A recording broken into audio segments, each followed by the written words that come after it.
গজওয়াতুল হিন্দ, এমন একটা মুসলমানের যুদ্ধ হবে, সেই যুদ্ধে হিন্দু আর মুসলমানের যুদ্ধ চলবে। ওই যুদ্ধে মুসলমানের জীবন যাবে, কিন্তু মুসলমান পরাজিত হবে না। ধরে কান সুবহানাল্লাহ। আমাদের সামনে সেই দিন আসতেছে ভাইজান।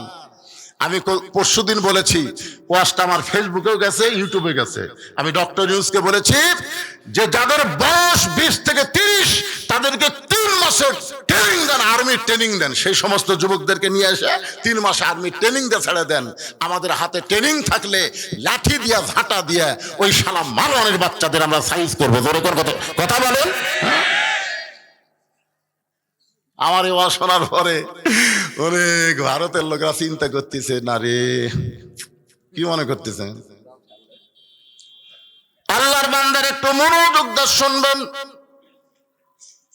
কোরআন যে রাষ্ট্র চললে নেতা কেমন হবে আপনারা বুঝতে পারলেন, এখন কর্মী কেমন হবে। আমি একটা নারী কর্মীর বলার পিছনে কারণ হলো আমার অনেকগুলো মা বোনেরা পর্দার মধ্যে বসে আছে। জোরে কোন ঠিক কিনা? একটু মনোযোগ দিয়ে শুনবেন। আব্দুল কাদের জিলানী রহমতুল্লাহ আলাইহি জান্নাতুল বাকি জিয়ারত করতেছেন। মদিনার সবচাইতে বড় গোরস্থানকে বলা হয় জান্নাতুল বাকি। হজ করছেন কোন সালে বলো? 17 সালে আমার বাপ জানো হজ করছে। আমি গেছিলাম 11 সালে। রাসূলুল্লাহ পাশে সবচাইতে বড় গোরস্থান, তার নাম হলো জান্নাতুল বাকি। যে জান্নাতুল বাকির মধ্যে কম পক্ষে 10,000 সাহাবী ঘুম পাড়তেছে। সুবহানাল্লাহ, জোরে কর না কেন? 10,000 সাহাবী। আমাদের বাংলাদেশে ঘোড়া সার মাজার, লেদা সার মাজার।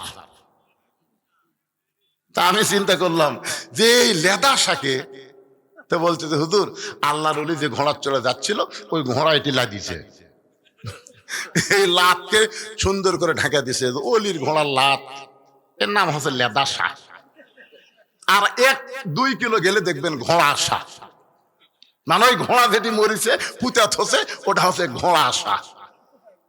হায়রে বাংলাদেশ, যে দেশে সাহাবীদের কোনো কবর নাই, ভণ্ডদের কবরকে আল্লাহর ওলি বানাইছে। জোরে কোন কথা ঠিক কি না ভাইজান? 10,000 সাহাবী ঘুম পাড়তেছে, ওই জান্নাতুল বাকি জিয়ারত করতেছেন আব্দুল কাদের জিলানী রহমতুল্লাহ আলাইহি। পিছন দিক থেকে মুরিদ বলতেছে হুজুর আপনি চোখ বন্ধ করলে গোটা পৃথিবীর খবর বলতে পারেন, একটু চোখ বন্ধ করে দেখেন তো এই জান্নাতুল বাকির কোন জায়গায় মা ফাতেমার কবর। হুজুর আপনি একটু দেখেন কোন জায়গায় মা ফাতেমার কবর, আপনি খালি বলে দিবেন আমরা মা ফাতেমার কবর জিয়ারত করব। আব্দুল কাদের জিলানী ছোট বাচ্চার মতন কান্না শুরু করে দিলেন। মুরিদরা বলে হুজুর কান্দেন কেন?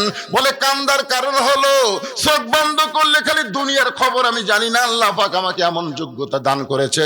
জালিকা ফাদলুল্লাহি ইউতিহি মান ইয়াশা। আল্লাহ তাআলা এমন একটা যোগ্যতা আমাকে দান করেছে, আমি চোখ বন্ধ করলে আল্লাহর আরশ পর্যন্ত দেখতে পাই। চোখ বন্ধ করলে আল্লাহর আরশ দেখি, কিন্তু জান্নাতুল বাকির কোন জায়গায় ফাতেমার কবর আমি আব্দুল কাদের জিলানী কোনোদিন বলতে পারবো না। শুধু আমি না, কিয়ামত পর্যন্ত পৃথিবীর এমন কোন মহিষী নারীর ফাতেমার খবর কেউ বলতে পারবে না। সমস্ত মুরিদ বলে হুজুর মা ফাতেমা জান্নাতুল বাকির মধ্যে আছে, কিন্তু কোন জায়গায় তার কবর এইটা কেন বলতে পারবে না। আব্দুল কাদের জিলানী বললেন ফাতেমা হইল জহুরা। ফাতেমা কি? জোরে কন। একজন নারী কর্মীর ওয়াজ আপনাদের শোনাইতেছি, যেই মেয়েকে বলেছেন আল্লাহর নবী মা ফাতেমা তুমি কখনো মনে করবে না তোমার বাবা বিশ্ব নবী বলে আল্লাহ তোমাকে জান্নাত দিবে। ও ফাতেমা তুমি নবীর মেয়ে হইছো বলে আল্লাহ তোমাকে জান্নাত দিবে। ফাতেমা বলতেছে বাবা এতদিন তো আশাই করেছিলাম আমার বাবা হলো বিশ্ব নবী, বিশ্ব নবীর মেয়ে হওয়ার কারণে আল্লাহ আমাকে খাতির করে জান্নাত দিবে। রাসূল বলে ফাতেমা জান্নাতে যদি যাবার চাও কোরআনের কর্মী হয়ে জান্নাতে যাওয়া লাগবে। জোরে কর না সুবহানাল্লাহ। নবীর মেয়ে হিসাবে আল্লাহ তোমাকে জান্নাত দিবে না। ফাতেমা বললেন বাবা তাহলে কি আমল করা লাগবে? আল্লাহ নবী বললেন ফাতেমা মাত্র 4টা আমল করলে আল্লাহ তোমাকে 8টা জান্নাত দান করে দিবে। আমার মায়েরা যারা পর্দার অন্তরালে একটু মনোযোগ দিয়ে শোনেন। সমস্ত মুরিদ বলতেছে পীর সাহেবকে আব্দুল কাদের জিলানীকে হুজুর এই জহুরা মানে কি? আপনি তো বললেন ফাতেমা তো জোহরা, এই ফাতেমা জোহরা মানে কি? আব্দুল কাদের জিলানী বললেন তাহলে শোনো, হযরত আলী এশার নামাজ পড়ার পরে বাড়িতে আইছে। কোন নামাজ? বাড়িতে আসার পরে দেখে ঘর সুন্দর করে সাজায় রাখছে, হাসান হোসেনকে সুন্দর করে সাজায় দিছে, এমনকি ফাতেমা সুন্দরী সাইদা গুইদা বসে আছে। হযরত আলী ঘরের মধ্যে ঢুকে আনলেন। পুরুষ মানুষ বাহির থেকে যখন ঘরের মধ্যে আসবে, আসার পরে যদি ঘর সুন্দর দেখে, আপনি বলেন তো পুরুষের মনে শান্তি বাড়ে না কমে? জোরে বলেন, বাড়ে না কমে? পুরুষ ঘরে থাকবে না, কিন্তু মাঝে মধ্যে ঘরে আসবে, আসার পরে দেখবে ঘরটা সুন্দর, বউটাও সুন্দরী, হাসান হোসেন সুন্দর। এইটা দেখার পরে হযরত আলী যখন আল্লাহর শুকরিয়া আদায় করে, এমন সময় ফাতেমা হাসান হোসেনকে কাছে ডাকতে বলে, বাবু তোমরা 2 ভাই একটু অন্য ঘরে যাও, তোমার বাবার সঙ্গে আমার গোপন কিছু গল্প আছে। যেই ফাতেমা বলতেছে বাবু তোমরা 2 ভাই একটু অন্য ঘরে যাও, তোমার বাবার সঙ্গে আমার গোপন কিছু গল্প আছে, হাসান মুস্কি মুস্কি হাসতেছে। হোসেন বলে ভাইজান মা কি কইলো, আপনি কেন হাসতেছেন? তখন হাসানের বয়স হলো 5.5 বছর। জোরে কোন কয় বছর? 5.5 বছরের বাচ্চা বুঝবার পারছে মা সুন্দরী সাইদা গুইদা বসে আছে, আর বাবা যখন ঘরের মধ্যে ঢুকলো, আমাদেরকে তখন অন্য ঘরে পাঠাচ্ছে, তাহলে বুঝতে হবে এই মুহূর্তে বাপ আর মা প্রেম নিবেদন করবে। জোরে কোন কি করবে? আল্লাহ রাসূল বলেছেন, রে দুনিয়ার পুরুষরা শোনো, তোমাদের সন্তান যদি 3-4 বছর বয়সের হয়, ওই সন্তান ঘরের মধ্যে যদি চেতন থাকে, সন্তান চেতন থাকা অবস্থায় তোমার বউকে তুমি আদর করতে পারবা না। কারণ 2-3 বছরের সন্তান বুঝবার পারে দেখবার পারে। তুমি যদি সন্তানের সামনে বউকে আদর করো, সন্তান বাইরে গিয়ে বলতে পারে আমার বাবা মাকে চাইবা ধরছিল। এজন্য সন্তানের সামনে নিজের হালাল বউকেও আদর করার সুযোগ কখন থাকে? যখন সন্তানের বয়স 2 বছর পর হয়ে যাবে। কারণ 2 বছর বাচ্চার আগে সন্তানের মেমোরি থাকে না, ধারণ ক্ষমতা থাকে না। 2 বছর যখন পার হয়ে যায় তখন তাদের একটা মেমোরি থাকে, তারা দেখতে পারে, কমপক্ষে 2 ঘন্টা পর্যন্ত ধারণ ক্ষমতা থাকে। 2 ঘন্টার মধ্যে কেউ আসলে হয়তো বলতেও পারে। এই জন্য ফাতেমা হাসান হোসেনকে অন্য ঘরে পাঠায় দিয়া আস্তে করে ঘরের দরজা বন্ধ করে দিছে। যেই মাত্র দরজা বন্ধ করেছে, সঙ্গে সঙ্গে হযরত আলী মাথার টুপি খুলছে। আপনারা বলেন তো, সন্তানকে বের করে দিয়া বউ যদি দরজা বন্ধ করে, তখন স্বামীরা টুপি থুয়ে লাভ আছে? আমার কথা বুঝতে পারতেছেন না? আমি যত বড়ই হুজুর হই, ওয়াজ করে যখন বাড়ির যাই, টুপি কি আমার মাথার থাকে? যদি কিছুক্ষণ থোয়ার চাই, বউ এসে খোলেন তো টুপি, খোলেন তো, কি ভাগটা শুরু করছেন? এতক্ষণ হলে ল্যাব গরম হচ্ছে না? শীতের রাত্রে একলা একলা ল্যাব গরম হয়? ওয়াজ করে আসছেন, টুপি খুলে ভিতরে আসেন। আমি যত বড়ই হুজুর হই, বইয়ের সামনে আমি হুজুর না। জোরে কোন কথা ঠিক কিনা? যেই মাত্র ফাতেমা দরজা বন্ধ করেছে, এমন সময় হযরত আলী মাথার টুপি খুলেছে। টুপি খুলে 2 কানা হাত বাড়ায় দেয়, বলে ফাতেমা আজকে 6 মাস আগে নবী দুনিয়া থেকে বিদায় নিয়েছে। এই 6টা মাস হলো তুমি এমন করে কোনোদিন সাজতে দেখি নাই, তুমি এমন করে সন্তানকেও সাজায় দাও নাই, তুমি এমন করে হাসান হোসেনকে বের করে দরজা বন্ধ করেও দাও নাই। আজকে বুঝবার পারছি 6 মাস পরে হয়তো তুমি স্বামীর সঙ্গে প্রেম নিবেদন করবা। সঙ্গে সঙ্গে ফাতেমা ছোট বাচ্চার মতন কাঁদতে চালি, বলে ফাতেমা কান্দো কেন? ফাতেমা দৌড়ে এসে স্বামীর বুকের মধ্যে মাথা ঢোকায়, বলে স্বামী গো, আর কোনোদিন ঘর সাজাবার পারবো না, আর কোনোদিন সন্তানকে সাজাই দিবার পারবো না, আর কোনোদিন সাইদা গুইদা আপনার সামনে দাঁড়াবার পারবো না। কারণ আজকে গভীর রাত্রে ফাতেমার মৃত্যু হবে। যেই মাত্র কইছে গভীর রাত্রে ফাতেমার মৃত্যু হবে, গাছের গোড়া কাটলে গাছটা যেমন ঠাস করে পড়ে যায়, হযরত আলী তেমনি পড়ে গেলেন ঘরের মাঝায়। মা ফাতেমা মুস্কি মুস্কি হেসে স্বামীর মাথাটা উরাতের উপরে নিয়ে কপালে একটা চুম্বন দিয়ে বললেন, স্বামী গো, এমন করে আপনি কাঁদবেন না, কারণ আসলে যাইতে হবে। এই যুবকেরা, তোমরা সবাই একটু জবান খুলে বলো তো, আসলে? আরো জোরে কও। আজকে আমরা বাংলার মুসলমান, যাওয়ার চিন্তা করি না, খালি থাকার চিন্তা করি। আপনি বলেন তো আবু সাইদ ওই যাইয়া লাভ না থাকা লাভ? আবু সাইদের বাপ সাংবাদিককে কি বলছে? আবু সাইদ যখন বেঁচে আছিল, এক সন্ধ্যা ভাত পাই, দুই সন্ধ্যা পাই না। ই মরে যাওয়ার পর হায় হায় হায়, ডক্টর ইউনূস যায় দিছে 14 লাখ, ধরে কোন কয় লাখ?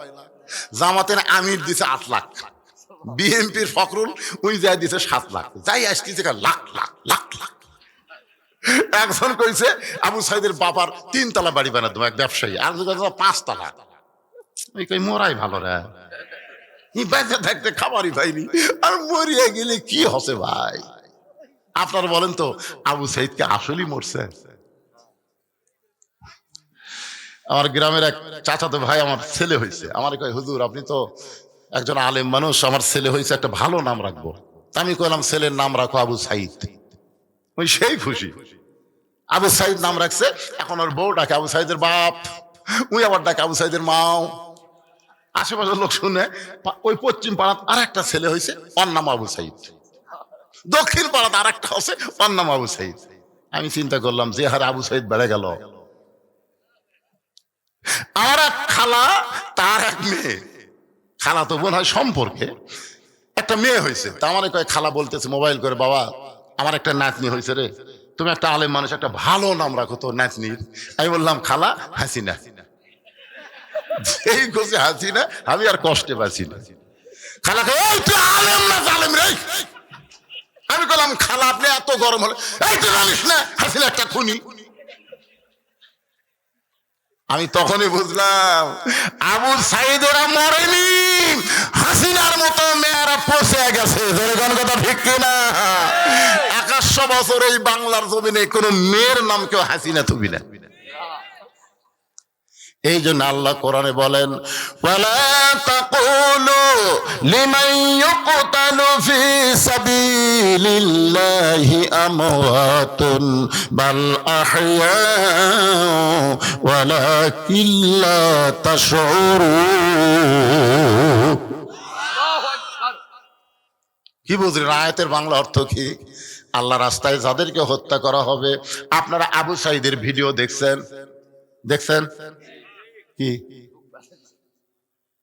গুলি করছে? আমি নিজে ভিডিও দেখতেছি, প্রথম গুলি লাগলো ওই একটা মারে, ও মারে ও মারে না, কোন কথা নাই, কে রে গুলি লাগলো, কোনো সাউন্ড নাই, আবার গুলি করছে, আবার খাড়া আছে।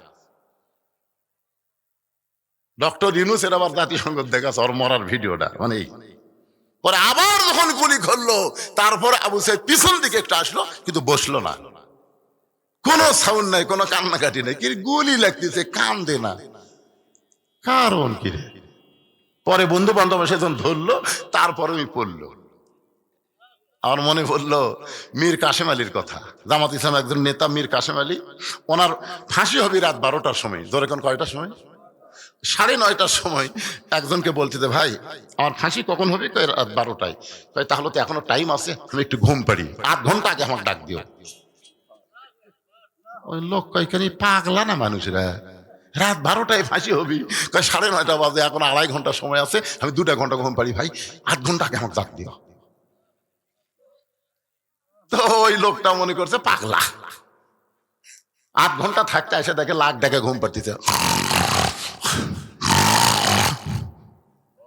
ডাক দিছে ভাই 11:30 বাজে, ভাই 12টার সময় ফাঁসি হবি। রে সময় তো নেই, অজু করে 2 রাকাত নামাজ পড়ে বলছে চলেন যাই। না না এখনো সময় হয়নি, চলেন যাই, আস্তে ধীরে যাই। আরে ফাঁসির মঞ্চে যাচ্ছে, তারপরেও বলতেছে চলেন যাই। ফাঁসির আগে ঘুম পারলো, 2 রাকাত নামাজ পড়ে যখন ফাঁসির মঞ্চে যায়, বুঝবার পারতেছে আমি অন্যায় করি নাই, বিনা অপরাধ আমাকে ফাঁসি দেওয়া হচ্ছে, আসলে মরতেছি না, আল্লাহ 8টা জান্নাতের দরজা আমার জন্য খুলে ধরতেছে। এই জন্য আল্লাহ কোরআনে বলেছেন আল্লাহ রাস্তায় যাদেরকে হত্যা করা হয় তাদেরকে তোমরা মৃত্যু বলো না, আমি আল্লাহ বলতেছি তারা জীবিত, আসলে যাইতে হবে। ও স্বামী, আমি আমার বাবার মুখে শুনেছি কিয়ামত পর্যন্ত আপনার চাইতে জ্ঞানী কোনো ব্যক্তি দ্বিতীয়ত দুনিয়াতে কেউ আসবে না। আপনারা বলেন তো, জাকির নায়েক কন আর সাইদি হুজুর কন আর যতগুলো আলেম কন, মিজানুর রহমান কন, আলীর মতন জ্ঞানী কেউ কিয়ামত পর্যন্ত দুনিয়াতে আসবে? কেমনে বুঝলেন? আল্লাহ রাসূল বলেছেন, আনা মাদিনাতুল ইলমে ওয়া আলিউ বাবুহা। আমি হচ্ছে ইলমের শহর, আলী হচ্ছে তার দরওয়াজা। জোরে কোন সুবহানাল্লাহ। ফাতেমা বলতেছে, আমি আমার বাবার মুখে শুনেছি, আলী আসাদুল্লাহিল গালিব, কিয়ামত পর্যন্ত আলীর মতন শক্তিশালী বীর এই পৃথিবীতে আর কেউ আসবে না। সুবহানাল্লাহ কোন না কেন? তাহলে জ্ঞানীর দিক দিয়ে হযরত আলী কয় নম্বর? শক্তির দিক দিয়ে। আর মরার কথা শুনে আপনি এরকম পড়লেন, আপনি তো মূর্খ না। কারণ শিক্ষিত মানুষ মাত্রই জানে আসলে যাওয়া লাগবে, মরার কথা শুনলে সে চিন্তাই করবে না। কারণ আমরা দুনিয়াতে তো থাকার জন্য আসিনি ভাই, আমরা তো যাওয়ার কথা বলে যাচ্ছি। জোরে কোন কথা ঠিক কিনা? আমরা আল্লাহ কি বলছি, দুনিয়ার যে আমরা 5 তলা 7 তলা করে আর আসবো না আল্লাহ, এই কথা কইছি। তা আসার পরে আপনি খালি বারবার রড দেখতেছেন। কি দেখতেছে ভাই? নিয়ত আছে 6 তলা, বারে 5 তলা হচ্ছে, রড বার করে তুলছি আর একটা তালা। দুই ফেরেশতা কয়, শয়তান যতই তুই 5 তলা দেখ, তোর ঘর হলো নিচতলা। নিচতলা, একতলা না, একতলা না, নিচতলা। কি বুঝতেছেন? যাওয়ার কথা মনে আছে? ফাতেমা বলে, স্বামী গো, এমন করে আপনি কাঁদবেন না, কারণ দুনিয়া থাকার জায়গা না, আসলে যাইতে হবে। ওগো স্বামী, আজকে গভীর রাত্রে যখন আমার মৃত্যু হবে, মরার পরে 3টা চাওয়া আপনার কাছে। কয়টা? আলী কান্দার বলে, ফাতেমা দুনিয়াতে গরিব ছিলাম বলে তুমি কিছুই চাইলা না। আপনার বলেন তো, হযরত আলী ধনী ছিল না গরিব ছিল? কেমন গরিব? একজন বলতেছে খুব গরিব। হযরত আলীর জীবনে পড়েন, জীবনে পড়েন, তিনি কেমন গরিব ছিল। আরে নবীর সামনে এসে দাঁড়িয়ে থাকতো, আল্লাহ রাসূল বলতেন, আলী খিদে লাগছে, বলে যদি আপনি বোঝেন। রাসূল বলে, খাওয়া নাই। খাওয়া নাই যেই রাসূল কইছে, আলীর এক মুহূর্ত থাকেনি, না খায় ঘুম পাড়ছে। আল্লাহ নবী বলে, খাওয়া আছে, আলী খায়, না থাকলে না খায়। যখন ফাতেমার বিয়ের বয়স হলো, নবীর চোখের মধ্যে পানি। আল্লাহ বলে, হাবিব কেন কাঁদতেছেন?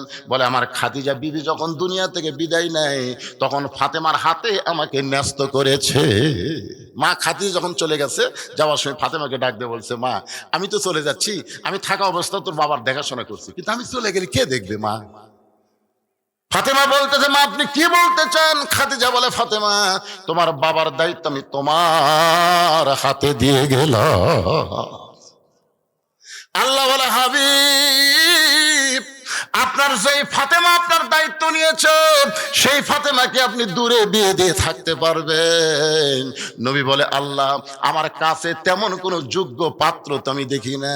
আল্লাহ বলে, চোখের সামনেই ঘুর ঘুর করে, চোখের সামনেই। নবী কয়, কে রে? আমার চোখের সামনে কে ঘরে রে? দেখে মাথা তুলে দেখে আলী খাড়ায় আছে। রাসূল কয়, আল্লাহ কাল গরিব কেউ নাই রে। আমি তো বাপ হয়ে ফাতেমা তেমন কিছুই খাওয়ার পারিনি, মনে করছিলাম ভালো জায়গা বিয়ে দেবো, স্বামীর বাড়ি যে খাবি, কিন্তু এই মালটা তো আমার থেকে খায়, মানে নবীর কাছে চায় খায়।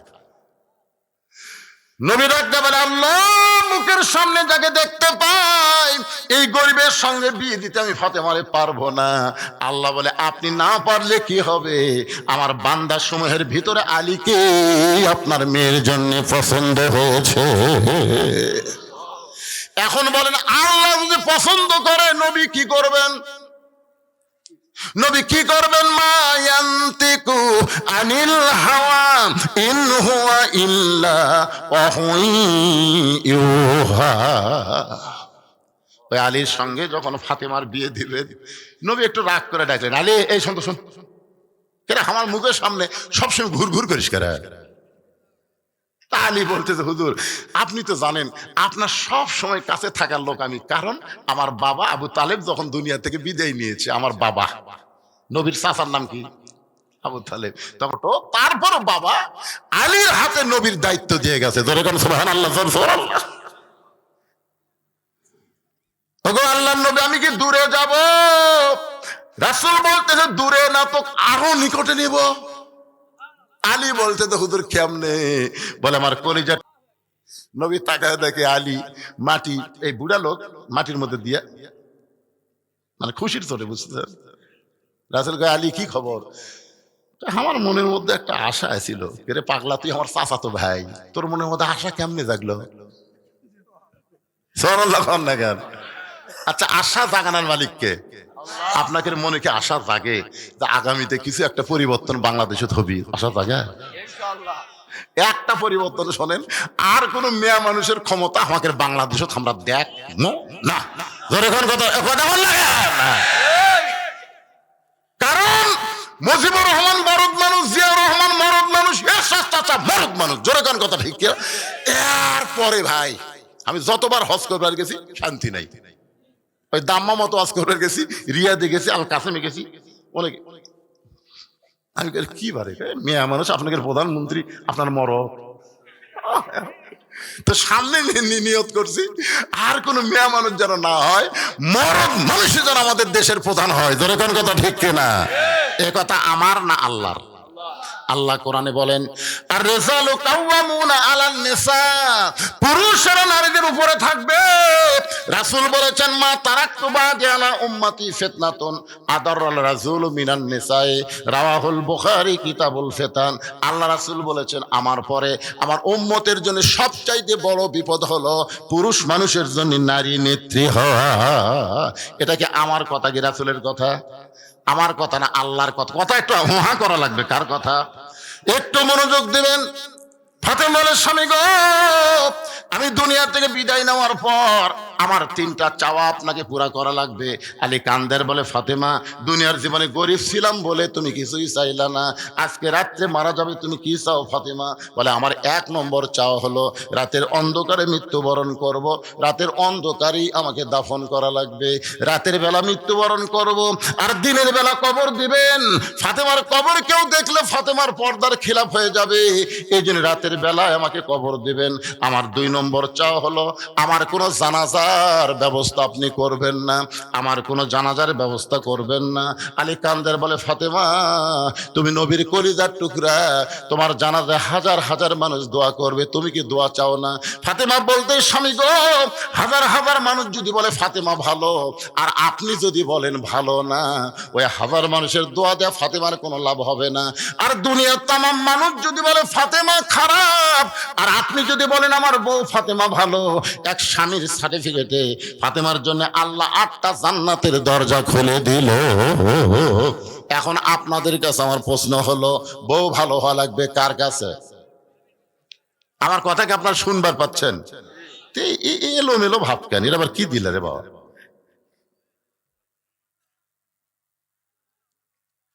আচ্ছা আচ্ছা আচ্ছা ঠিক আছে।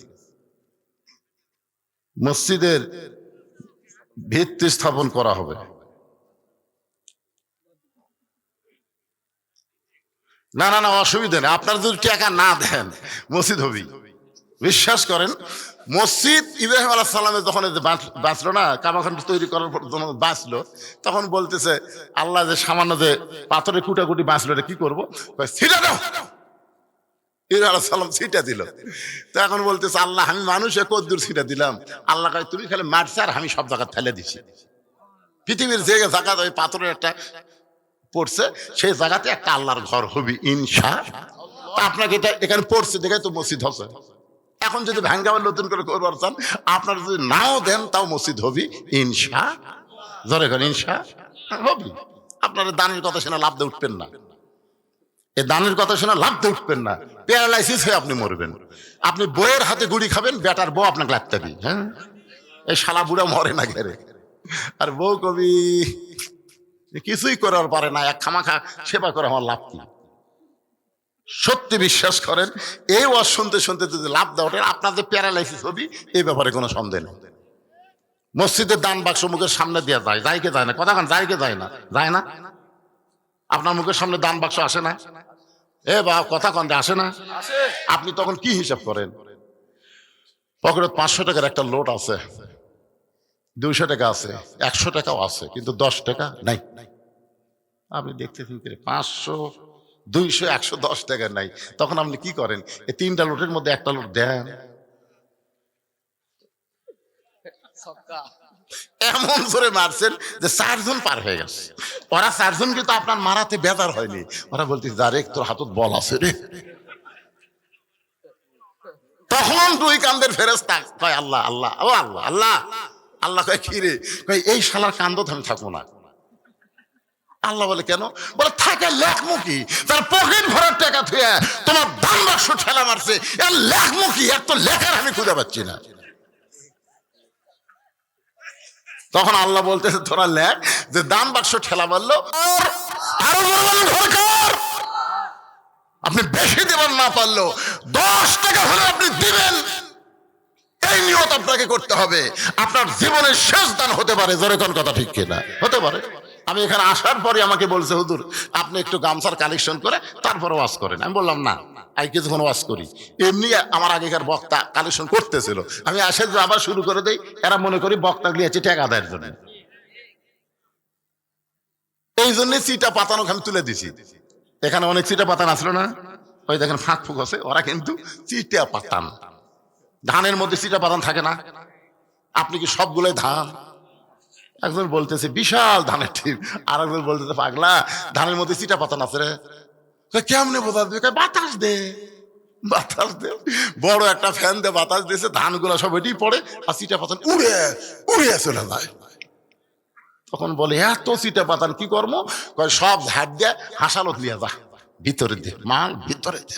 আর এই ধানগুলো সব কান্দত করে গোলার তোল। এখানে যারা বসে আছেন দানাদার ধানের মতন, আর যারা চলে গেছে চিটা পাতান, তোর টাকা আল্লাহর ঘরের দরকার নাই, জোরে কোনো কথা ঠিক কিনা? তুই হাসালের চুলের যাবি, তুই জাহান্নামের মধ্যে ঢুকবি। এই জন্য মুমিনদের একটা বৈশিষ্ট্য হলো আল্লাহ দেওয়া রিজিক থেকে, সম্পদ থেকে আল্লাহ রাস্তায় দান করা। আল্লাহ কোরআনে বলেছেন ওয়ামা তুনফিকু মিন শাইইন ফি সাবিলিল্লাহি ওয়াফা ইলাইকুম ওয়া আনতুম লা তুযলামুন। এই দাড়িশন দক্ষিণ পাড়ার কারা কারা আছে হাত তোলেন তো। দাড়িশন দক্ষিণ পাড়ার কে রে? ওই দুটো আবার খাড়া হয়ে পিছনে, ওরা তো বসেনি। একেবারে আপনারা দাড়ি শোনেন দক্ষিণ পাড়ার কেউ নাই? নাই, আসলেই নাই। আচ্ছা দাড়ি শোন দক্ষিণ পাড়ার বাহিরে কারা কারা আছেন তারা একটু হাত তোলেন তো, যারা বাইরে কারে। আচ্ছা সব লোকই বাহিরের। আচ্ছা বাহিরের যারা আছেন, আপনারা কি চাচ্ছেন যে এই দক্ষিণ পাড়ার মসজিদটা ভাঙ্গিয়া নতুন করে আবার মসজিদ হোক? এটাকে আপনারা চান? কারণ পৃথিবীর যেখানে আল্লাহর ঘর থাক, ঘর কার? আপনার পাড়া আর দাড়িশন দক্ষিণ পাড়া যেখানে আল্লাহর ঘর থাকবে বুঝবেন এটা আল্লাহরই ঘর। তো এখন গ্রামের লোক যে কেন আসলো না আল্লাহ ভালো জানে। এই ধারের যারা বসে আছে আপনারা বাহিরের, সব বাহিরের। এ বাগান এ কয়টা আবার যায় গাই, এই সময় যায় কেউ? তোমরা কি মনে করতেছে আমি গেল আদায় করবো যাচ্ছি? ওয়াজ কর্ম রে পাগলারা। একজন নারী কর্মী কেমন হওয়া লাগবে?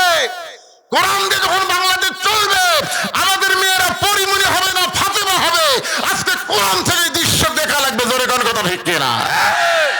আমাদের ছেলেরা তো পরিমণি চাচ্ছে, পরিমণি হবি গামছা গাউদা ড্যান্স পারবি। যেদিন আল্লাহর কোরআনটা বাংলাদেশ চলবে সেদিন ভুল খেলেও আর দেখবার পাবেন না। এমন ভাবে ঢাকবি ভাই, দেখার কোনো উপায় নাই। আমি সে আলোচনায় করতেছি আলহামদুলিল্লাহ। এই ফাঁকে যখন এটা দিছে, আপনাদের মধ্যে এমন কোন আল্লাহর বান্দা আছেন যারা বাইরে থেকে আসছেন, গামছা দেন, ভিতরে গামছা দেন। বাইরের লোককে জোর করে আদায় করা যাবে না, এরা বড় কষ্ট করে ওয়াজ শুনবে যাচ্ছে। গামছা দেন, ব্যাগ দেন, যিনি যা পারে 10, 20, 50, 100 টাকা একটু যা পারবেন আল্লাহর রাস্তা আপনার দিবেন, দিবেন না ভাইজান? 5 মিনিটের মধ্যে আদায় কমপ্লিট করে তারপরে চিটা পাতার যা আছে সব চলে যাক, অসুবিধা নেই। আপনারা দানাদার হয়ে বসে থাকেন, ওয়াজ শেষ করে আমি মোনাজাত করবো ইনশাআল্লাহ। দেন এই ব্যাগলা নামিসা কে আদায় করার লোক দাড়ি শোন নাই? নামো বাগানের, নামো নামো। হ্যাঁ দেন, সবাই বার করেন, যার যেমন সাধ্য হয়। কেউ যদি মনে করেন জীবনের শেষ দান, আর হয়তো দান করার সুযোগ আমার হবে না, 500 দেন, 1000 দেন, 100 দেন, যাই যা পারেন আল্লাহর রাস্তায় দান করবেন। আর কেউ যদি বাকি দেন, আল্লাহর মসজিদের ভিত্তি নতুন করে স্থাপন হবে। কেউ যদি মনে করেন হুজুর আমার বাড়ি অন্য পাড়ায় হলে কি হবে, আমি দারিশন দক্ষিণ পাড়ার মসজিদে 10 বস্তা সিমেন্ট দেব, 2000 টাকা দেব, 5 বস্তা সিমেন্ট দেব, 2 বস্তা সিমেন্ট দেব, তাহলে এখানে লেখা দিবার পারবেন। এখানে কাগজ কলম আছে, হইচই না করে আপনারা কেউ সুন্দরভাবে আদায় করেন বাবা, হইচই না করে। এই তো কাগজ কলম নিয়ে এসে মিন্টু, সরাবাড়ির মিন্টু, আপনার বাড়ি সরাবাড়ি, লিল্লাহে তাকবীর। সরাবাড়ির মিন্টু 1000 টাকা দান করেছে আল্লাহর ঘরে। আল্লাহ মিন্টুর দানকে আল্লাহ আপনি কবুল করেন। আল্লাহ নেক নিয়ত নেক আশা পুরা করেন, আল্লাহুম্মা আমিন। আপনাদের মনে এরকম কারো দয়া হয় যে আমরা দক্ষিণ পাড়ার দারিশন দক্ষিণ পাড়ার মসজিদে আমি একটা 1000 টাকা দেবো, 2 বস্তা সিমেন্ট দেবো, যদি এরকম মন কারো চায় তাহলে এখানে সে লিখে দেবার পারেন। দুনিয়ারই সম্পদ দুনিয়াতে রবে, ফকির হয়ে মানুষ কবরেতে যাবে। বাবা কান্দে, মা কান্দে কবরেতে শুইয়া, দেখলি না রে দরদের বেটা একবারও আসিয়া। হ্যাঁ, সুবল 500 সরাবাড়ি থেকে সুবল 500 টাকা দান করেছে। আল্লাহ দানকে কবুল করেন। লিল্লাহে তাকবীর।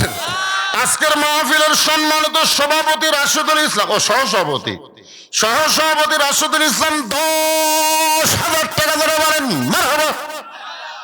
এই রাশেদুল ইসলাম কোনটা? হ্যাঁ, রাশেদুল ইসলাম কে? আরে বা রাশেদুল ইসলাম কে রে? যে সহসভাপতি কে? এটা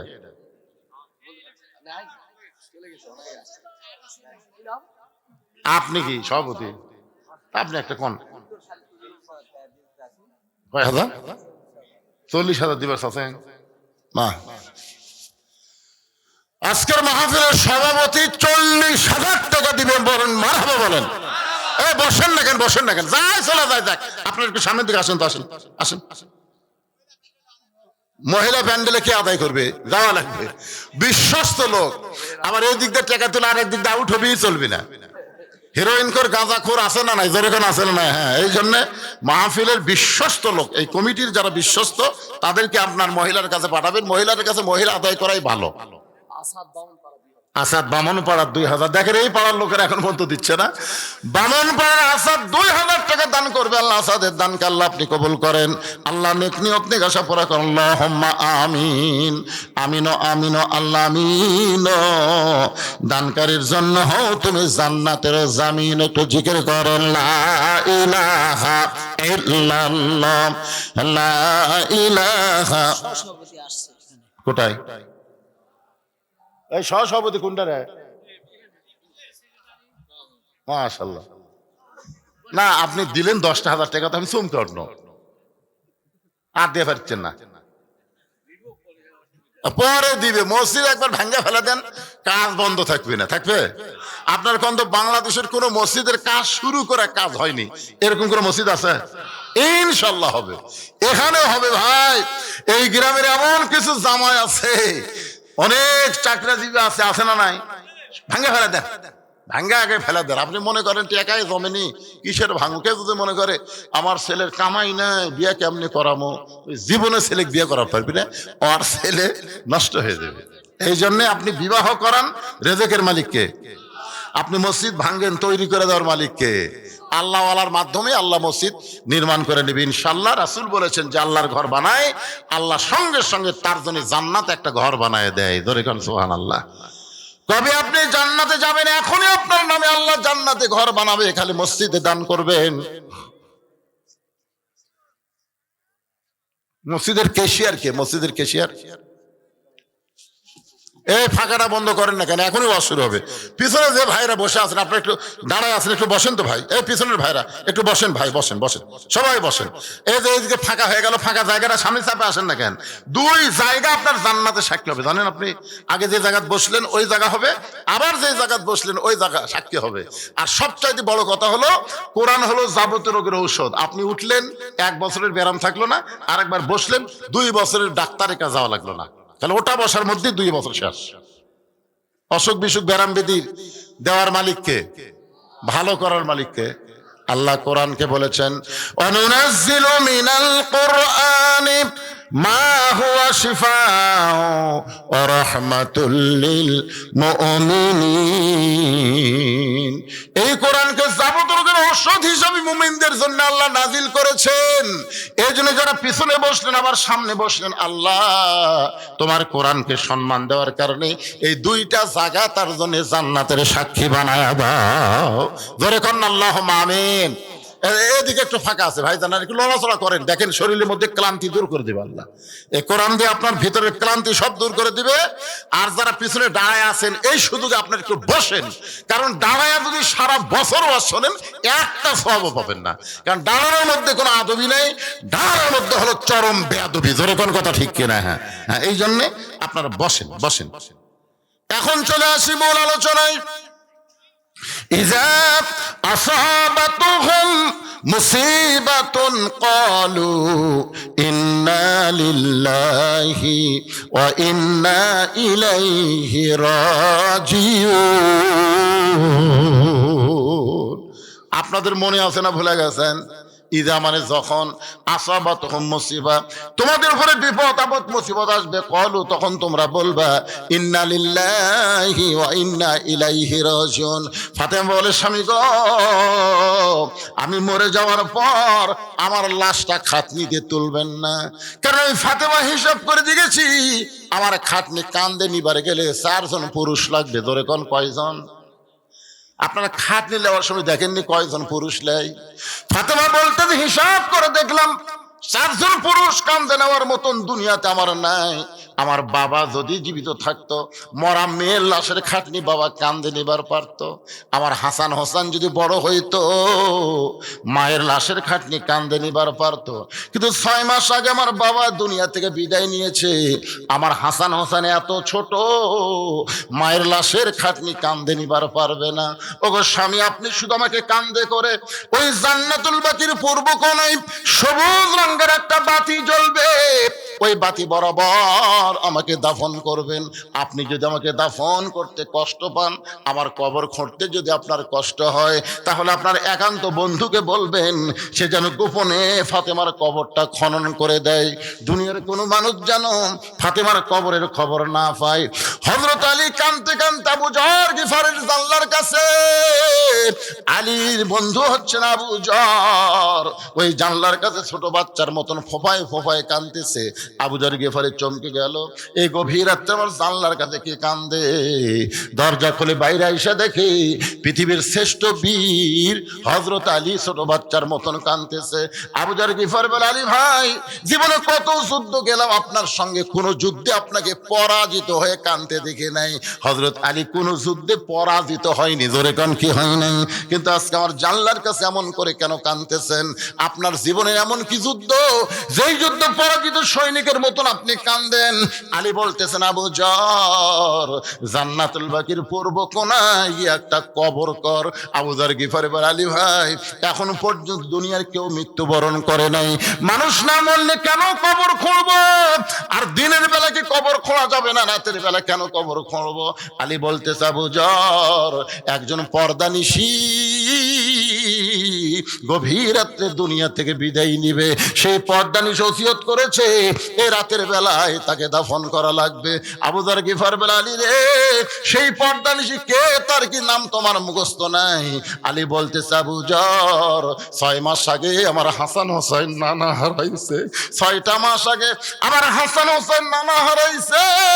আজকে গভীর রাত্রে আমার কলিজার টুকরা সন্তান তাদের মা হারাবে।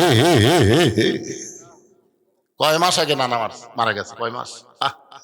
6টা মাস হলে নবী বিদায় নিয়েছে। হাসান হোসেন যাকে পায় তাকে কয় আমার নানাকে দেখছে, আমার নানাকে দেখছে। প্রত্যেকটা সাহাবী যখনই বলে নানাকে দেখছে সাথে সাথে চোখ ধরে চলে যায়। কারণ কি? রাসূল বলেছেন আবু বকর, আমার হাসান হোসেন যতদিন আমাকে নানা নানা বলে খুঁজবে ততদিন আমি কোন জায়গায় আছি এটা যেন তোমরা বলে না দাও। কারণ আমি হাসান হোসেনকে এত ভালোবাসি, এরা দুই ভাই যদি আমার রওজার পাশে গিয়া নানা নানা বলে চিৎকার দেয়, আমি নবী আর ঘুমায় থাকতে পারবো না, আমার ঘুম ভাঙ্গে যাবে। আপনারা বলেন তো আমাদের নবী কি মরে আছে? এই জন্য আমরা সকলেই গজল গাই, ইসলামের আলো জ্বলায়া দিয়া নবী ঘুমায়া আসেন সোনার মদিনায়। এই গজল গাইলে গুনাহ হবে? তাহলে সবাই একটু প্রাণ দিয়া মহব্বত দিয়ে সবাই একটু বলবেন, ইসলামের পতাকা উড়ায়া দিয়া নবী শুইয়া আসেন সোনার মদিনায়। আবু যারা বলতে চালি, ভাই নানা চলে গেছে 6 মাস আগে, তোমার 2টা সন্তানকে তুমি সামাল দিবার পারতেছ না। আজকে রাত্রেবেলা যদি মা চলে যায় তাহলে তোমার 2টা সন্তানকে তুমি কেমনে সামাল দিবা? আলী বলতেছে, আবু যার পরের কথা পরে চিন্তা করা যাবে, যা একটা কবর কর। আবু যার গিফারি কোদাল নিয়ে জান্নাতুল বাকির পূর্ব কোণায় গিয়ে দেখে সবুজ রঙের একটা বাতি জ্বলতেছে, যেই বাতির কোনো তার নাই, যেই বাতির কোনো সুইচ নাই, বিনা তারে বিনা সুইচ আমার আল্লাহ তাআলা অটোমেটিক একটা বাতি জ্বালায়া দিছে। সুবহানাল্লাহ কন্যা ঘে মনে মনে খুশি হন যে অন্ধকার কবরে যাবেন, জানলা নাই, দরজা নাই, বালিশ নাই, বিছানা নাই, অন্ধকার কবরে কেমনে থাকবো? বিনা তারে যদি আল্লাহ বাতি জ্বালাবার পারে, আমাদের কবরে আল্লাহ বাতি জ্বালায় দিবে। জোরে কান কথা ঠিক কিনা কথা বলেন? কি মনে করতেছেন আপনার কবর হবে না ভাই? আপনার কবর হবে জান্নাতের বাগান। জোরে কান কিসের বাগান? আবু যার গিফারি তাকায় দেখে রে, তার নাই, সুইচ নাই, বিনা তারে কে বাতি জ্বালাইলো? বাতির নিচে গিয়ে দেখে বাতির আলো গোলাকার হয়ে পড়ে নাই, বাতির আলো 4 কোণা হয়ে পড়ছে। 4 কোণা বোঝেন? আলো কিন্তু এটা গোলাকার, যেখানে আলো পড়ছে গোলাকার হয়ে পড়ছে, কিন্তু ওই বাতির আলো 4 কোণা। ওই 4 কোণার মধ্যে আবু যার গিফারি কোদাল দিয়ে কবর খুঁড়তেছেন আর বলতেছেন, কবর রে তুই কি বলতে পারিস দিনের বেলা কবর না করে এই গভীর রাত্রে কেন কবর খুঁড়তেছিস? কবর রে তুই কি বলতে পারিস তোর মধ্যে একজন মহিষী নারীকে আজকে রাখা হবে, নবীর মেয়ে হওয়ার পরেও নবী তাকে মা বলে সম্মান দিয়েছে। আপনারা আমার কথা মনে হয় বোঝেননি। নবীর মেয়ে হওয়ার পরেও নবী তাকে কি হিসাবে সম্মান দিয়েছে?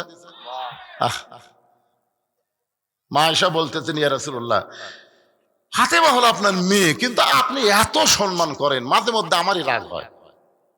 আপনার মেয়ে ঘরের মধ্যে আসলে আপনি খাড়া হন, আপনার মেয়ে আপনি ঘরের মধ্যে ঢুকলে আপনি নিজেই সালাম দেন, মেয়ে সালাম না দিয়ে আপনি সালাম দেন। একটা বাবা কোনোদিন মেয়ের সাথে এমন করে? আল্লাহ রাসূল বলেন, আয়েশা তুমি জানো না তো, তুমি জানো না ফাতেমা শুধু আমার মেয়ে না, ফাতেমা হলো আমার মা। জোরে কান সুবহানাল্লাহ। আয়েশা বলে, হুজুর কেমনে মা হলো? রাসূল বলে, আয়েশা তুমি কি তায়েফের খবর জানো? তুমি কি বলতে পারো তায়েফ আমার সঙ্গে কি ব্যবহার করা হয়েছিল? আয়েশা বলে, হুজুর আপনি না বললে আমি কেমনে বলতে পারবো? রাসূল বলে, আয়েশা তাহলে শোনো, আমার তায়েফের ঘটনার 1 মাস 2 মাস আগে আমার দরদের বিবি খাদিজা দুনিয়া থেকে বিদায় নিয়েছে। তায়েফের ঘটনার কয় মাস আগে? কোন ইতিহাসে লিখছে 1 মাস, কোন লিখ 2 মাস। 2 মাস আগে দরদের বিবি খাদিজা দুনিয়া থেকে বিদায় নিয়েছে। রাসূল আমার তায়েফের কাছে গেলেন কলেমার দাওয়াত নিয়ে, এত পাথরের আঘাত করছেন, গোটা দেহ রক্ত, গোটা জামা রক্তে মেখে লাল হয়ে গেছে। রাসূল যখন মক্কায় ফেরত আসলেন তখন খাদিজাও নাই, নবীর চাচা আবু তালেবও নাই, নবীকে আদর সোহাগ করার মতন কেউ নেই। মাথা নিচু করে নবী যখন ঘরের মধ্যে বসে আছে এতিম অসহায়, এমন সময় নবীর 3টা মেয়ে ঘরের মধ্যে ঢুকছে, একসাথে 3 মেয়ে। এক মেয়ের নাম হলো কুলসুমা, একটা নাম হলো রোকেয়া, আর একটা নাম হলো জয়নাব। 3 মেয়ে ঢুকে বলতেছে, বাবা আপনি তাইফে কেন গেলেন? এই কয়দিন আগে আমাকে মা মারা গেছে, আপনি তাইফে কেন গেলেন? এই তাইফবাসীরা এত পাথর মারলো, আপনার গোটা দেহ রক্তাক্ত হয়ে গেল, এই কষ্ট আপনি কেমনে সহ্য করবেন? তিনটা মেয়ের মতন কথা বলে যখন ঘর থেকে বাইরে যায়, রাসূল বলে, আয়েশা, এমন সময় আমার মেয়ে ফাতেমা ঘরের মধ্যে ঢুকে দরজা বন্ধ করে দেয়। ফাতেমা ঘরের মধ্যে ঢুকে কি বন্ধ করে? দরজা বন্ধ করে দেয়। রাসূল বলে, ফাতেমা দরজা বন্ধ করলেন কেন? ফাতেমা বলতেছে, বাবা, আমি শুনেছি আপনার কাছে ইব্রাহিম নবীর জন্য আল্লাহ নমরুদের আগুনের চুলা শান্তির বাগান বানায় দিছে, মুসা নবীর জন্য আল্লাহ সাগরকে রাস্তা বানায় দিছে, তাহলে আমার বাবার জন্য আল্লাহ তাইফের পাথর কেন তুলা বানাবার পারলো না? ও বাবা, এই বছর আমার মা দুনিয়া থেকে বিদায় নিয়েছে। বাবা, আপনার গোটা দেহের রক্ত যদি আল্লাহর বাবা তাইফে যাইতো, তাইফবাসীরা যদি আল্লাহর বাবাকে পাথর মারতো, আপনি বলেন তো বাবা আল্লাহর কেমন লাগতো? আল্লাহর বাবা নাই, এই জন্য বাবার কষ্ট আল্লাহ বুঝবার পারে না, কিন্তু ফাতেমার বাবা আছে, এই কারণে ফাতেমা বুঝবার পারছে কত কষ্ট। বাবা, বাবা গো, শিশুকালে মহিলা গেছে মা, গর্ভে থাকতে মরছে পিতায়, আপনি চোখে দেখলেন না, কে করিবে লালন পালন, কে দিবে সান্ত্বনা, এই দুনিয়ার বড় এতিম নবী ছিলেন একজনা। ফাতেমা ঘরের দরজা খুলে বাইরে যায়। রাসূল বলে, আয়েশা রে, আমি মনে করেছি আমার ফাতেমা পাগলি হয়ে গেছে। আমি তাকায় দেখি বারান্দার উনানে পানি গরম করতেছে, জয়তুনের তেল গরম করে আবার ঘরের মধ্যে ঢুকে দরজা বন্ধ করে দেয়। আমি বললাম, ফাতেমা তুই আবার কেন দরজা বন্ধ করলি মা? ফাতেমা বলে, বাবা, সন্তান যখন বড় হবে ওই সন্তানকে গোসল করাতে গেলে দরজা খোলা রাখা চলবে না। আল্লাহ নবী বলেন, আয়েশা রে, ফাতেমা দরজা বন্ধ করে আমার মাথাখানা তার উরাতের উপরে শয়া দিয়া আমার গায়ের পাঞ্জাবি জুব্বা খুলে যত জায়গায় তাইফবাসী পাথর মারছে, যত জায়গায় রক্ত বের হয়ে গেছে, ওই নরম কাপড় পানির মধ্যে চুবড়াইয়া চুবড়াইয়া আমার গোটা দেহ পরিষ্কার করে ওই ফাতেমার নরম আঙ্গুলের মধ্যে গরম জয়তুনের তেল নিয়ে যখন ক্ষতস্থানে মালিশ করে দেয়, আয়েশা রে, আমি নবী কখন যেন ছোট বাচ্চার মতন ফাতেমার উরাতকে বালিশ বানায় ঘুমায় গেছি। ওই ঘুমের ঘরে স্বপ্নে দেখি আমার মামেনা আমার শিওরের পাশে দাঁড়ায় কাঁদতেছে। এত বছর পরে মামেনারে দেখে আমি আর নবী না আয়েশা, আমি একজন হতভাগ্য ছেলে। মার হাত ধরে বললাম, মা, আইছেন যখন আর আপনাকে যাবার দিব না। আমার স্বপ্নকে বাস্তব মনে করে মা আমিনার হাতটা যখন চাইপা ধরছি, এমন সময় ফাতেমা আমার কপালে চুমা খায়, ফাতেমার চোখের পানি আমার চোখের মধ্যে ঢুকে আমার ঘুমটা ভাঙ্গা যায়। আমি রাসূল বললাম, ফাতেমা, এইভাবে তুই কেন কাঁদতেছিস মা? ফাতেমা বলে, বাবা, আপনি মনে হয় স্বপ্ন দেখছেন বাবা, স্বপ্নে মা বলে আমার হাতটা চাইপা ধরছেন, এই যে দেখেন বাবা, এখন পর্যন্ত আমার হাতটা তো আপনি ধরে আছেন, ছাড়েন নাই। নবী কান্দের বলে, ফাতেমা রে, স্বপ্নে যদি তোর হাত মা বলে চাইপা ধরি তাহলে তুই শুনে নে, তুই শুধু আমার মেয়ে না, তোর চেহারার মধ্যে ফুটে উঠেছে আমার মা আমিনা। আবু যর গিফারি বলে, খবরদার বেয়াদবি করিস না, তোর মধ্যে এমন একজন মাকে রাখা হবে যার দুইটা সন্তান জান্নাতি যুবকদের সর্দার হবে। আপনার বলেন তো, ফাতেমার যে দুইটা সন্তান জান্নাতি যুবকদের সর্দার হবে, ইমাম সাহেবকে আপনাদের শোনাই না? শোনাই? প্রত্যেক জুমার দিন সানি খুতবায় বলে না এদিকের ইমাম, সাইদুস শাবাবে আহলুল জান্নাহ হাসান ও হুসাইন রাদিয়াল্লাহু তাআলা আনহুমা। এ যুবকেরা, এই তোমরাই বলো জান্নাতি যুবকদের সর্দার কে হবে, হাসান হোসাইন না মেসি নেইমার? আজকে অধিকাংশ যুবকেরা রাত 3টা পর্যন্ত মেসির খেলা দেখে, আর সালাতো খায়রুন নাম শোনার সাথে সাথে উই আর চেতন নাই। মসজিদের কালেকশন, মসজিদের উন্নয়ন, 2-4টা বুড়া মানুষ মসজিদে গিয়ে নামাজ পড়লে হবে না, যুবকদেরকে নামাজি হওয়া লাগবে। জোরে কোন কথা, ঠিক কথা বলেন? হ্যাঁ, কারণ একমাত্র নামাজই পারে, একমাত্র নামাজ। ইন্না সালাতা তানহা আনিল ফাহশাই ওয়াল মুনকার, একমাত্র নামাজই পারে মানুষকে যাবতীয় খারাপি থেকে বাঁচাই দিতে। আপনারা বলেন তো, বুড়ার হাতে মোবাইল না যুবকের হাতে মোবাইল? এখন এই যুবকেরা রাত্রে মনে করতেছে বাপ ঘুমাচ্ছে, মা ঘুমাচ্ছে, জানলা দরজা বন্ধ করে এখন কম্বল, শীতের দিন কম্বলের তলে নিয়ে অশ্লীল ভিডিও দেখতেছে। কি ঘুমাইছে? কে ঘুমায়নি? আর করা ওই তো বাপ ঘুমাছে, মা ঘুমাছে, জানলা বন্ধ, দরজা বন্ধ, কে দেখবি রে? আর যদি 5 ওয়াক্ত নামাজে হয়, আপনারা বলেন তো 5 ওয়াক্ত নামাজ পড়ে এই ছেলে কোনোদিন মেসি নেইমারের সাপোর্টার আছে? কথা বলেন ভাইরে, একটু কথা বলেন। আপনার এলাকার 5 ওয়াক্ত নামাজ পড়ে এরকম কোন ছেলের গায়ে আর্জেন্টিনার জার্সি দেখছেন? না। এদের শালারা খালি ফুসকা মারে, জুমার দিনে শেষে আগে যায়, ওই শালারাই গাওয়াত দেয়। ফুসকে ফুসকে ফাওয়াইলুল মুসাল্লিন, এরা কিন্তু নামাজে না, এরা আল্লাহর সাথে ঠাট্টাকারী। জুমার দিনে সবার আগে আসবি, সবার শেষে আসবি, সবার আগে বাইরে হয়ে যাবি। আপনাদের মসজিদের খবর কি? কার জন্য মসজিদ করবেন? 5 ওয়াক্তের জন্য না জুম্মার জন্য? আগে সিদ্ধান্ত নেন। জুম্মার নামাজ আল্লাহ নবীকে আরশে দেয়নি।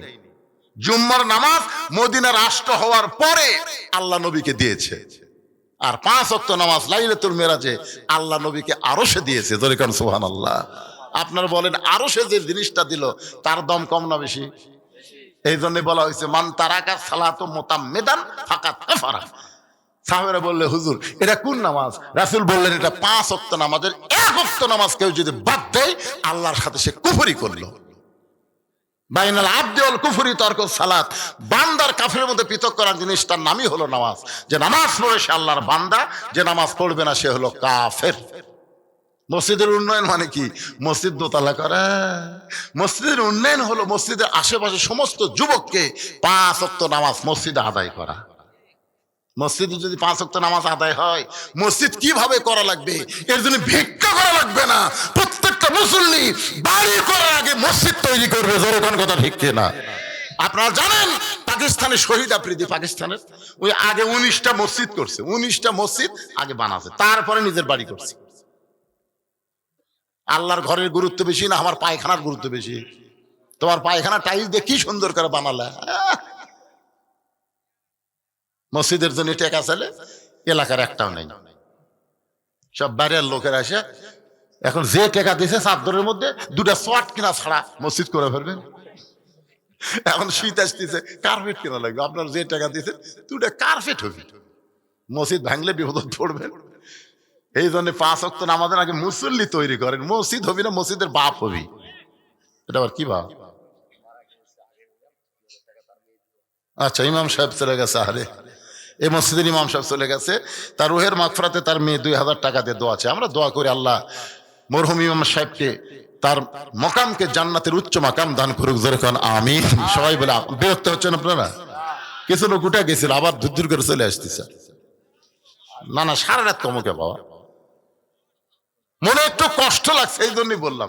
বেজার হলেন আমার মায়েরা, বোনেরা, যারা পর্দার অন্তরে শোনেন, ইসলামের একজন কর্মী কারে কয় মেয়েটা যদি নারী হয় একটু মনোযোগ দিয়ে শোনেন। আবু যর গিফারি বলতেছে খবরদার বেয়াদবি করবি না, তোর মধ্যে এমন একজন বিবিকে রাখা হবে যার স্বামী হলো আসাদুল্লাহিল গালিব। এই কথা বলে আবার যখন কোদাল মারতেছে এমন সময় কবর থেকে আওয়াজ আসতেছে, আবু যর কার মা, কার মেয়ে, কার বিবি এইটা কবর দেখবে না। আমল যদি ভালো হয় কবর জান্নাতের বাগান হবে, আর আমল যদি খারাপ হয় কবর তার জন্য জাহান্নামের গর্ত হবে। মনে করবেন যে এটা ফাতেমার জন্য, কিন্তু বলে নাই, এটা বলেছে আমাদের সকলের জন্য। জোরে কোন ঠিক কি না? অনেকে মনে করবে হুজুর এটা ফাতেমার জন্য কবর কইছে। না, ফাতেমার জন্য না, এটা বলছে যে মা দেখবে না, মেয়ে দেখবে না, বিবি দেখবে না, কবর দেখবে আমল। আমল যদি ভালো হয় কবর জান্নাতের বাগান হয়ে যাবে, আর আমল যদি খারাপ হয় কবর জাহান্নামের গর্ত হয়ে যাবে। এই কথা সেই মাত্র কবর থেকে শব্দ শুনছে, আবু যর গিফারি কোদাল মারবার চায়, দেখে শরীরের মধ্যে আর কোনো শক্তি নাই, গোটা দেহ থরথর করে কাঁপতেছে, হাতের কোদাল কবরের মধ্যে পড়ে গেছে। আবু যর গিফারি গোরস্থান ছেড়ে জান্নাতুল বাকি ছেড়ে কোথায় যেন পালায় যায়। নির্দিষ্ট সময় হযরত আলী ফাতেমাকে নেওয়ার জন্য ঘরের মধ্যে ঢুকে, ডান পাশে হাসান বাম পাশে হোসাইন ঘুম পাড়তেছে। সুবহানাল্লাহ কন না কেন? ডান পাশে কে? হাসান ঘুম পাড়তেছে, বাম পাশে হোসেন ঘুম পাড়তেছে। কারণ ফাতেমা জানে আমার দুইটা সন্তান যদি চেতন থাকে তাহলে মাকে দাফন করার ব্যাপারে বাবাকে বিরক্ত করবে। এই জন্য দুইটা সন্তানকে ঘুমায় দিয়ে হযরত আলী লক্ষ্য করে দেখে ফাতেমা নিজে নিজের গোসল করেছে, নিজে নিজের কাফনের কাপড় পরে দুইটা হাত শুধু দুইটা সন্তানের বুকের উপর দিয়া চিরতরে দুনিয়া থেকে বিদায় নিয়েছে। আমার মায়েদের জন্য বলতেছে, মা ফাতেমাকে দুনিয়ার কেউ গোসল করায় দেয় নাই, নিজের গোসল নিজেই করেছে, নিজের কাফনের কাপড় নিজেই পরেছে। মা খাদিজা বলতেছে, ফাতেমা যখন আমার দুনিয়াতে ভূমিষ্ঠ হলো আমি কোনো প্রসব বেদনা পাই নাই, আমার কোনো কষ্ট হয় নাই। ফাতেমা আসার পরে তাকায় দেখি ফাতেমা দুইটা হাত দিয়া তার নিজের ইজ্জত পর্যন্ত ঢেকে ধরেছে। আমি মা হইয়াও কোনোদিন ফাতেমার ইজ্জত দেখতে পারি নাই। জোরে বলো সুবহানাল্লাহ। অকরনা ফি বুয়ুতিকুন্না ওয়ালা তাবাররুজনা তাবাররুজাল জাহিলিয়াতিল উলা। নারী কর্মীর এক নম্বর আমল হলো আল্লাহর ফরজ আইন পর্দাকে মেনে চলা। জোরে কোন কথা ঠিক কি না? পর্দা যদি না থাকে মা আপনি যতই নামাজ পড়েন রোজা করেন একটা ইবাদত আল্লাহর দরবারে কবুল হবে না। এক নম্বর নারী কর্মীর আমল হলো পর্দা। জোরে বলেন নাম কি? হযরত আলী ফাতেমাকে কাঁধে করে নিয়ে ওই জান্নাতুল বাকির পূর্ব কোণায় গেছে।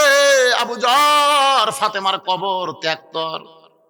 মনে করতেছে আবু যর যদি থাকে তাহলে ফাতেমার কবরের কথা বলতে পারবে, কিন্তু আল্লাহ তাআলা আবু যরকে পাগল বানায়া আগেই ফাতেমার কবর থেকে খেদা দিয়েছে।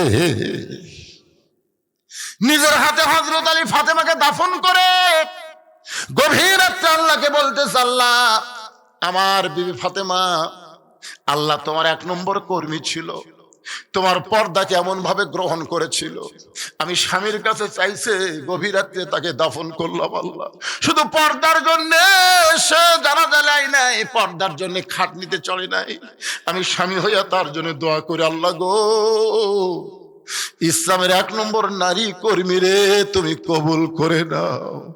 এই কথা যেই মাত্র হযরত আলী আল্লাহকে বলেছে তাকে দেখে সামনে কয়েকটা পুরাতন কবর দেখা যায়। এই মাত্র ফাতেমাকে কবর দিল, সেই নতুন কবর আর নাই, শুধু পুরাতন কবর। নতুন কবর কোথায়? গোটা জান্নাতুল বাকি হযরত আলী দৌড়ায় বলে ফাতেমার কবর এখনই কবর দিলাম, সেই কবরটা গেল কোন জায়গায়? কে যেন ডাকতে বলে, আলী রে তুমি স্বামী হইয়াও যদি কিয়ামত পর্যন্ত খোঁজো ওই ফাতেমার কবর আর তুমি দেখতে পাবা না। আমি আল্লাহ জোহরা ডিগ্রি দিয়া ফাতেমার কবরটাকে কিয়ামত পর্যন্ত পর্দা করে দিয়েছি। আমার মায়েরা শোনেন, আজকে যদি আপনার ফাতেমার মতন পর্দানিশী হন, আপনাদের পেটের মধ্য থেকে যে বাচ্চা হবে এই বাচ্চা কি হবে? ইসলামী আন্দোলনের কর্মী হবে। আপনার বলেন তো কোন মেয়ে মানুষ বলবে যে আমি সিজার কর্ম কে? সিজার কি মেয়ে মানুষ করে না মরদ করে রে? কে রে লাড়িয়া সাড়িয়া তোমার পেট কাটবি, তাও পর পুরুষ আমার পেটের উপর হাত দেখ, এটা আমি চাই না, মরিয়া যাবো, এরকম নিয়ত করা লাগে মায়েদেরকে। আল্লাহ তাআলা আগেকার দাদি নানি একটাও সিজার করা লাগেনি, বাচ্চা হয়নি। কথা কর না কেন? আর এখনকার মরদ গায়ে শোনেন, আমি তিনটা কথা বলি। এক নম্বর কথা হলো বাংলাদেশের কোনো ডাক্তার তার বউ সিজার করায় না। আমার এলাকার যত ডাক্তার ভালো ডাক্তার, এবার পল্লী ডাক্তারের কথা আমি বলতেছি না, ভালো doctor, MBBS doctor, FCBS doctor, FRCS doctor, কোনো তাদের সন্তান সিজার করা হয়নি। কারণ ডাক্তার বলে সিজার করলে সন্তানেরও ক্ষতি, মায়েরও ক্ষতি। এদিন ডাক্তারের বউয়ের সিজার লাগে না। পীরের বউ কোনোদিন মুরিদ হয় না, কথাটা খেয়াল করবেন। পীরের বউ কোনোদিন মুরিদ হয় না, কারণ বউ জানে আমার পীর এক নম্বর লুচ্চা, মাঝে মধ্যে মুরিদের বইয়ের দিকে চোখ মারে। আর একটা কথা শোনেন, মৌলবীর বাড়িতে কোনোদিন মিলাদ হবি না, মৌলানার বাড়িতে কিন্তু মিলাদ হয় না, এরা পরের বাড়িতে পড়ায়, নিজের বাড়িতে হয় না। তাহলে আমি কয়টা কথা বললাম? এক নম্বর হলো ডাক্তারের বউয়ের সিজার লাগে না, 2 নম্বর পীরের বউ মুরিদ হয় না, আর মৌলবীর বাড়িতে মিলাদ লাগে না।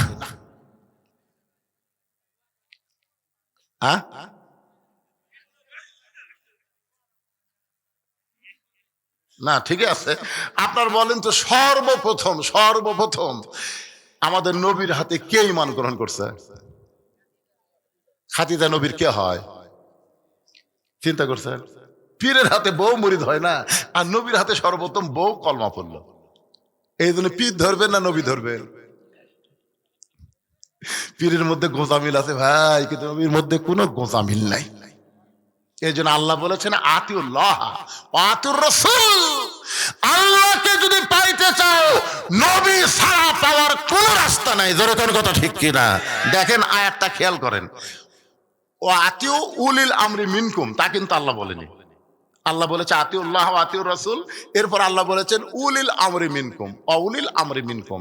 আল্লাহর আনুগত্য করো, নবীর অনুসরণ করো, আর তোমাদের আমিরকে মানো কতক্ষণ?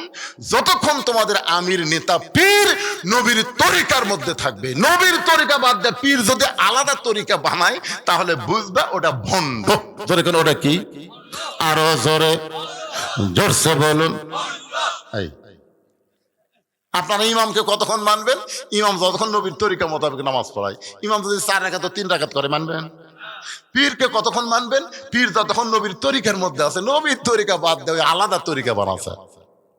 আমার দয়াল বাবার দরবারেতে কেউ ফিরে না খালি হাতে। মানবেন? আর নবীর তরিকা মোতাবেক যদি জিকির করে তাহলে কি বলা লাগবে? আমার দয়ার আল্লাহর দরবারেতে কেউ ফিরে না খালি হাতে।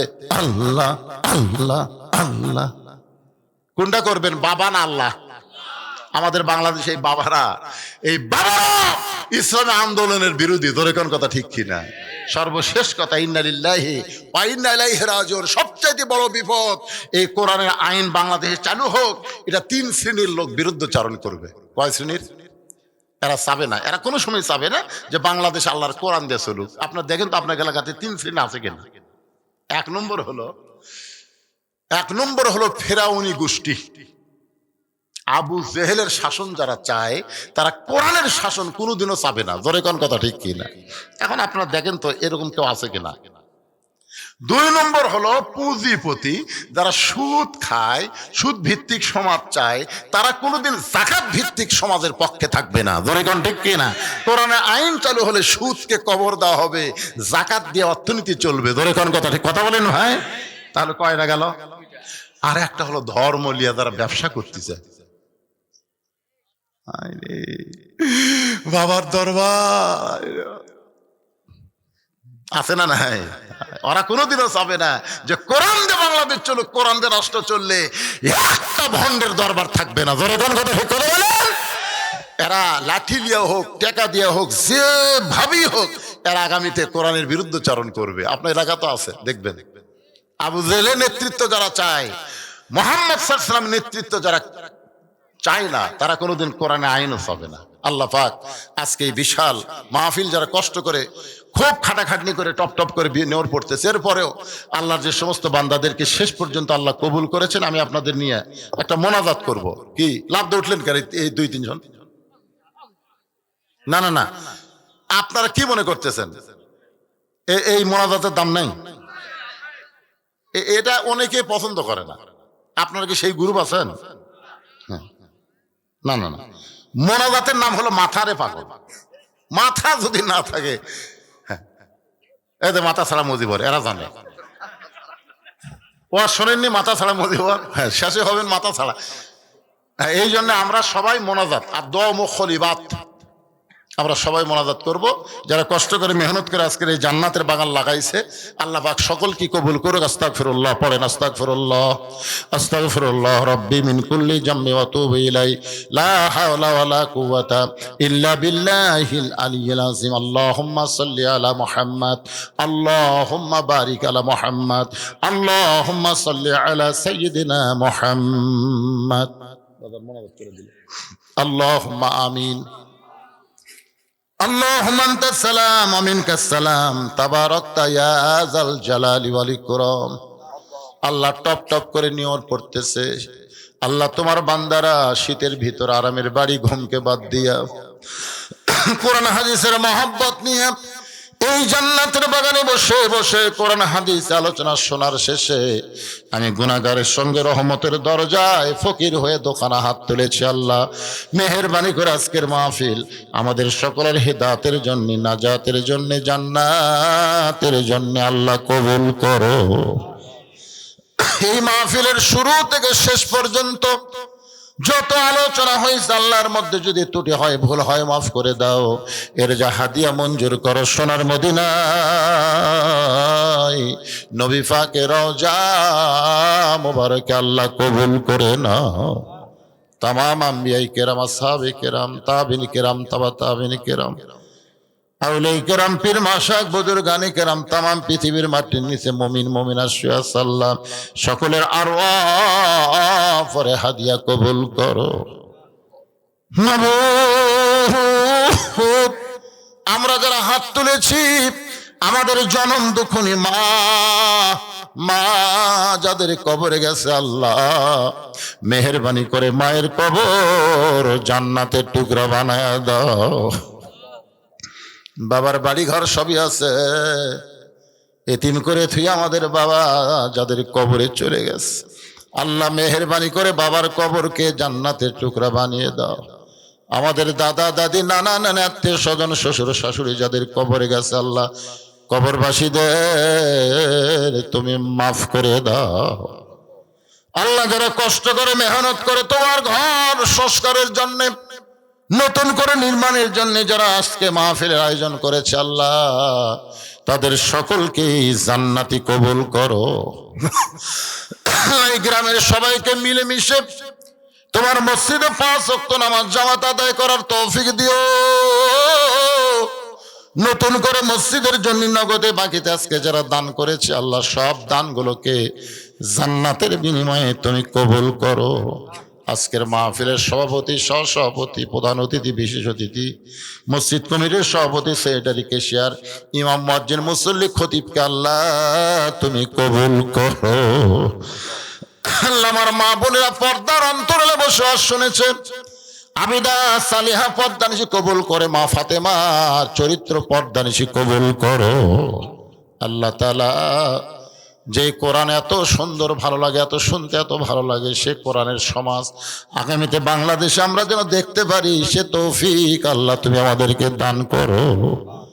আসার সময় একজন বলেছে, হুজুর আমি বিয়ে শাদী করছি, অনেকদিন হয়ে গেল, আমার বাচ্চা কাচ্চা হয় না, একটু দোয়া করবেন। আল্লাহ আমরা দোয়া করি, আল্লাহ মায়ের কোলে একটা সন্তান দিও, বাবার অন্তরে আল্লাহ বাচ্চা দিয়ে তুমি শান্তি দিও। অসুস্থ যারা আছে আল্লাহ, আমি অসুস্থ, আমার মতো অসুস্থ অবস্থায় হাত তুলেছি আল্লাহ সুস্থতার নিয়ামত দান করো। আল্লাহ যুবকদেরকে 5 ওয়াক্ত নামাজ জামাত আদায় করার তৌফিক দিও। আলেম ওলামা অনেকে হাত তুলেছে আল্লাহ, যার 2 হাত পছন্দ করো সেই 2 হাতের উসিলায় আজকের মাহফিল কবুল করো। 1 মিনিট শুধু খেয়াল করেন, কত